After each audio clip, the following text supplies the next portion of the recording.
warahmatullahi wabarakatuh. Alhamdulillahirabbil alamin. Pada kesempatan kali ini kita masih bisa untuk melakukan kegiatan belajar mengajar ya teman-teman, walaupun masih dalam suasana online. Bagaimana kabar teman-teman nih? Alhamdulillah sehat semuanya ya. Selanjutnya, untuk mengawali kegiatan belajar pada kali ini, alangkah baiknya kita berdoa terlebih dahulu. Bismillahirrahmanirrahim. Raditu billahi robba wa bil islami dina wa bi muhammadin nabiyya wa rasulah. Rabbi zidni ilma warzuqni fahma. Amin. Amin amin ya rabbal alamin. Selanjutnya, Ibu harap kalian langsung mengisi link absen yang sudah Ibu share di grup WhatsApp. Selanjutnya, materi pada kali ini yaitu mengenai adab sholat dan adab berzikir. Materi yang pertama yaitu pengertian sholat. Sholat berasal dari bahasa Arab yaitu sholatan, berarti doa. Sedangkan secara istilah, sholat merupakan rangkaian ibadah yang diawali dengan takbiratul ihram dan diakhiri dengan salam, sesuai dengan anjuran Islam. Sholat juga kan termasuk rukun Islam yang kedua. Nah, maka sholat juga kewajiban kita sebagai umat Islam. Nah, termasuk juga teman-teman nih, karena sudah memasuki usia balik, yaitu sudah melebihi dari 9 tahun, maka teman-teman berkewajiban untuk melaksanakan sholat 5 waktu. Nah, apabila di antara teman-teman tidak melaksanakan sholat, berarti dosa kalian itu akan ditanggung oleh diri kalian sendiri, bukan orang tua kalian lagi. Nah, dalam Quran surat Al-Ankabut ayat 45, Bismillahirrahmanirrahim. Wa aqimus sholata inna sholata tanha 'anil fahsya'i wal munkar wa la dzikrullahi akbar wallahu ya'lamu ma tasna'un. Yang artinya, dan dirikanlah sholat, sesungguhnya sholat itu mencegah dari perbuatan-perbuatan keji dan mungkar, dan sesungguhnya mengingat Allah atau sholat adalah lebih besar keutamaannya dari ibadah-ibadah yang lain, dan Allah Maha mengetahui yang kamu kerjakan. Jadi dapat kita ambil hikmahnya bahwasanya sholat itu dapat mencegah diri kita itu dari perbuatan keji dan perbuatan mungkar. Karena sholat juga nanti merupakan ibadah yang paling pertama akan dihisab ketika kita itu nanti di akhir zaman atau di hari kiamat. Kemudian pengertian dari zikir. Zikir juga berasal dari bahasa Arab yaitu dzakaro yang berarti mengingat. Sedangkan zikir secara istilah yaitu mengingat Allah Subhanahu wa taala dengan mengucap kalimat-kalimat thayyibah atau sifat-sifat Allah yang baik dalam rangka untuk mendekatkan diri kita kepada Allah Subhanahu wa taala. Nah, Allah Subhanahu wa taala memerintahkan kepada umat Islam untuk berzikir kepada Allah, yaitu sesuai dengan Quran surat Al-Ahzab ayat 41. Bismillahirrahmanirrahim. Ya ayyuhalladzina amanu dzkurullaha dzikran katsiran. Yang artinya, hai orang-orang yang beriman, berzikirlah dengan menyebut nama Allah Subhanahu wa taala, zikir yang sebanyak-banyaknya.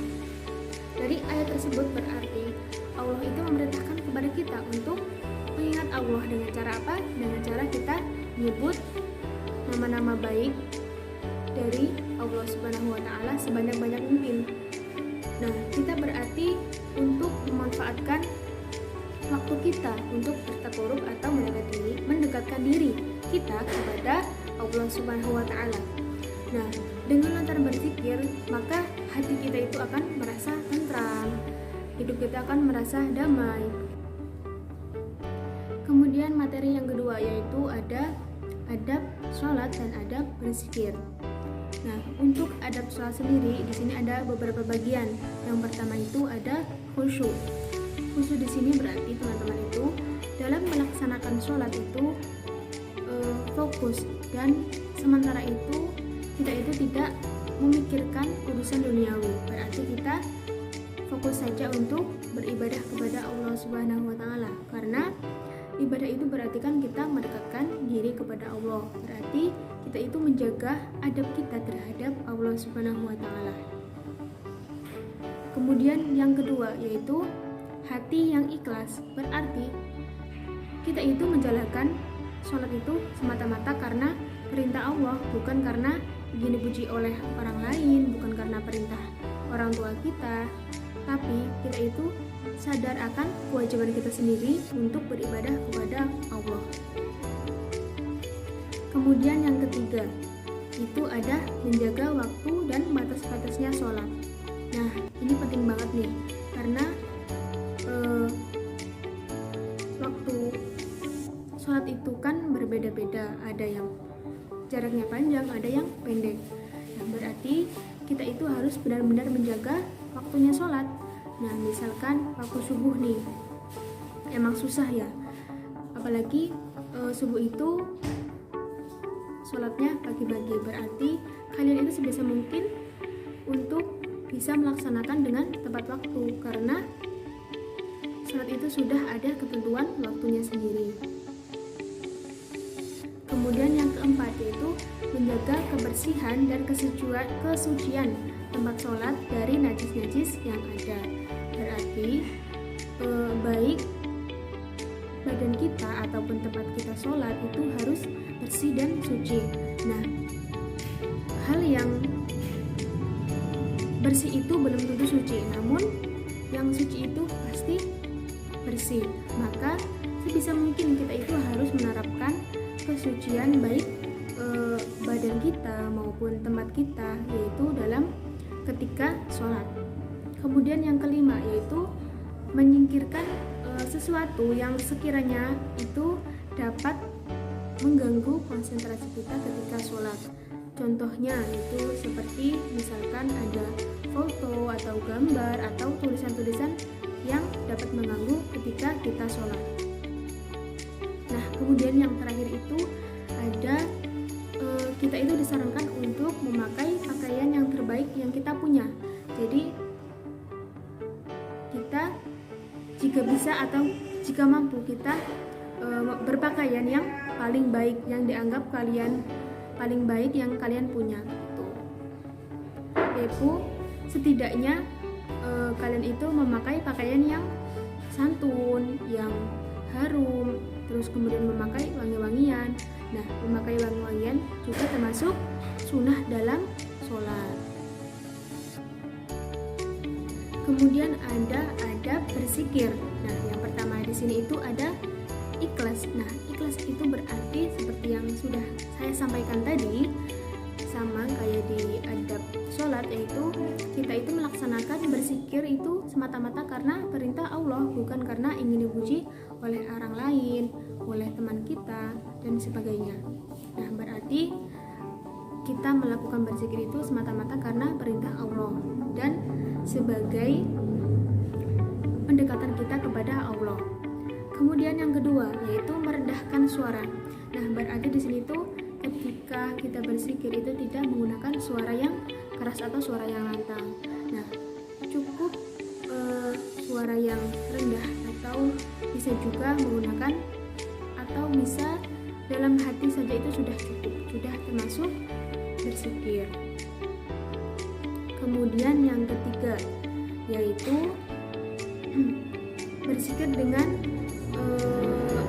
wirid atau kebiasaan-kebiasaan kita dengan melantunkan kalimat thayyibah ketika kita itu setelah sholat, itu sama saja dengan melakukan wirid atau zikir.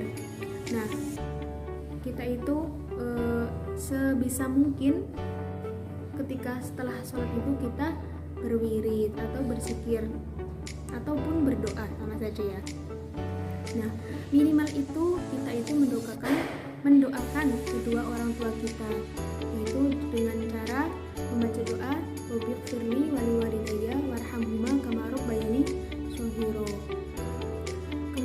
keempat itu ada mencoba memahami maknanya dan khusyuk. Nah, memahami maknanya di sini itu berarti kan tidak semua orang itu bisa memaknai kalimat-kalimat ketika berzikir.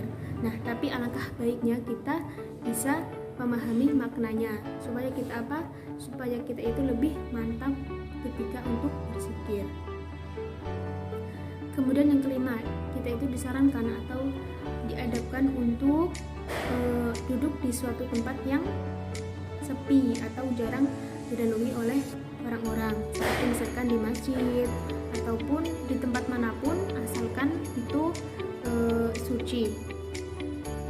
Kemudian yang keenam yaitu menggunakan pakaian yang baik dan tempat yang wangi.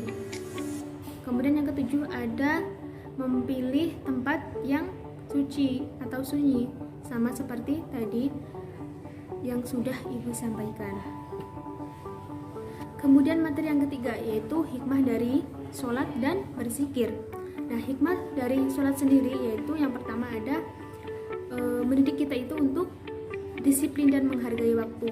Jadi kita sudah tentukan ada 5 waktu yang semuanya kita itu harus kita kerjakan dengan waktu yang berbeda, maka kita dituntut untuk belajar bertanggung jawab ataupun menghargai waktu dengan disiplin. Kemudian yang kedua yaitu menjadikan hati kita itu tenang. Karena apa? Karena kita sudah berusaha untuk mendekatkan diri kita kepada Allah. Kemudian yang ketiga yaitu menyadarkan kita itu tentang hakikat dirinya kita itu sebagai hamba Allah. Nah, kita itu supaya bisa kita sadar bahwasanya kita itu sebagai hamba Allah, berarti kita itu butuh kepada Allah. Nah, hal apapun atau masalah apapun dapat kita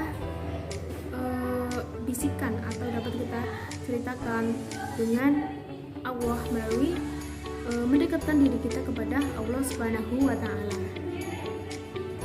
Kemudian yang keempat itu menanamkan nilai tidak ada yang bernikmat atau pertolongan selain Allah. Nah, yang keempat ini berarti Allah itu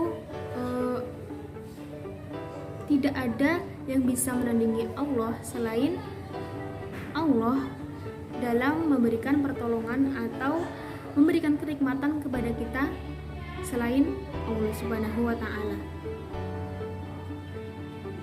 Kemudian yang kelima yaitu sholat sebagai atau dapat menjauhkan diri kita itu dari perbuatan yang keji maupun mungkar.